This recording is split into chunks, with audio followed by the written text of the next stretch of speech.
ទៅបន្តពីអាជុងឡាមីនយ៉ាម៉ាល់ចូលឡាមីនយ៉ាម៉ាល់រកគ្រប់បាល់សឹងតែគ្រប់ការប្រកួតតែម្ដងឡាមីនយ៉ាម៉ាល់អូ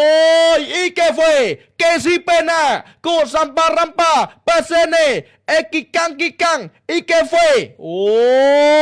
យឯងនិយាយកំផុតបងប្អូនដាក់មកគ្រាប់បាត់ឲ្យគេបាញ់យកទៅឡាមីនយ៉ាម៉ាល់វ៉ាវជួយមករ៉ៃអានេះតាំងពីបែកសងសាមកវាច្បាស់វាអត់ទេមែនតាបងប្អូនអាបងឯងមានស្នាគឺលេខសើបានអត់សូវល្អទេតែអាបងបែកសងសានេះយើងមើលឱកាសការឆក់ពីម៉ាកូអត់សូវតម្លាក់ឲ្យទៅកាន់ដេចុងបញ្ជូនឡាមីយ៉ាម៉ាល់ផ្ទះកោងឆ្វេងនេះគឺអ្នកចាំទីរ៉ាអ៊ូលីហ្សាអានរបស់ក្រុមអាល់បាកេតេនឹងគឺមិនអាចជួយសង្គ្រោះបាល់នេះបានទេ1-0មកដែរម៉ែកូននេះអាយយោចាយពេលរហូតដល់ទៅ38នាទីណាទើប AC បាល់សេណានឹងគឺអាចទម្លុះដៃអ្នកចាំទីរបស់ក្រុមអាល់បាកេតេនេះបានអាយយោឯងឈុតស្អាតវាអាម៉ាល់អាម៉ាល់ពេលគ្មានអូនបងលេងបាល់ខ្លាំងជាងមុន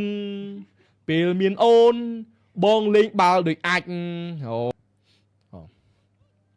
កនកិច្ចលើកចេញមកបញ្ជារបស់ Marco Rashford ត្រៀមទៅពី Marco Rashford លើកដៃឆ្វេងជាសញ្ញា Marco Rashford គ្រោះចូលតាត់ដល់ក្បាលចូលអាល់សូខកខានបង្ហាញវត្តមានក្រមការរបស់លោក Hansi Flick ជំរឿស11អ្នកជាយូរមកហើយប៉ុន្តែមកលើកនេះគឺអាចរកបានមកគ្រាប់ពីការតាត់មួយក្បាលពីការសៀតភីលើកបាល់ខុនដល់ស្រស់ស្អាតអាយ2-0 too easy 2-0ហើយ Ronald Araujo អាយស្អាតណាស់មកគ្រាប់នេះAraujo អូខាងក្រុមអាល់បាកេតេខ្សែការពីចាក់បអលកវីក្បាលត្រូវដូចកូនសងតិចដែរមានអីទៀតបាសេកំពុងសម្លឹងឃើញវគ្គ4ក្រុមចុងក្រោយបន្តនេះអាយម៉ាកូរ៉ាសូទៅល្អលើកបាល់ខននេះក៏ទៅរ៉ាសូលើកខនអែមរបស់គេមែនរ៉ាសូតែសំខាន់គឺក្បាលរបស់អាល់ជូនេះតាច់ក៏ល្អទៀតអាល់ជូម៉ូតសក់នេះគឺម៉ូតសក់តែបញ្ចូលទីម៉ូតនេះអាយវគ្គពាក់កណ្ដាលប្រព័ន្ធសម្រាប់ AC Barcelona see you លើកមកជើងស្រាមចូលមកបោកកន្ត្រាក់តែក្បាលចូលមែន2-1នេះទាំងអស់គ្នាអាល់បាកាតេអាយឯងមិននឹកស្មានតែវាស៊ីចុងមកចឹងទេអូយមកក្បាលនេះស្អាតពីទាំងអស់គ្នាវ៉ាវ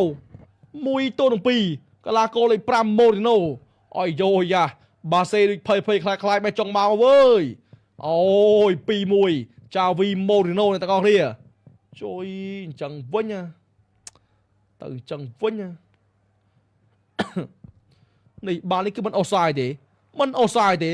មកក្បាលនេះគឺចាន់កាស៊ីបានត្រឹមតែឈរមើលបាល់ចូលទីទេ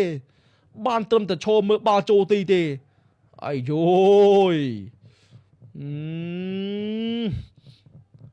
មកក្បាលនេះជួយម៉ាយចង់បានទៀតលេងបាត់មកយ៉ាងខៀងមកយ៉ាវាយបាសេពីគ្រាប់ខ្ញុំថាបាល់នេះគឺលេង under គឺជាចំណុចដែលល្អបំផុតឥឡូវហ្នឹងគឺ under ចង់ភ័យដែរនេះឥឡូវសល់3នាទីទៀតជួយអាល់បាកាតេនេះដូចជាតអាយ៉ាមានការឆែកនេះក៏ចំណាអាយ៉ាអត់តន់ឲ្យ100%ទេអូឲ្យហើយ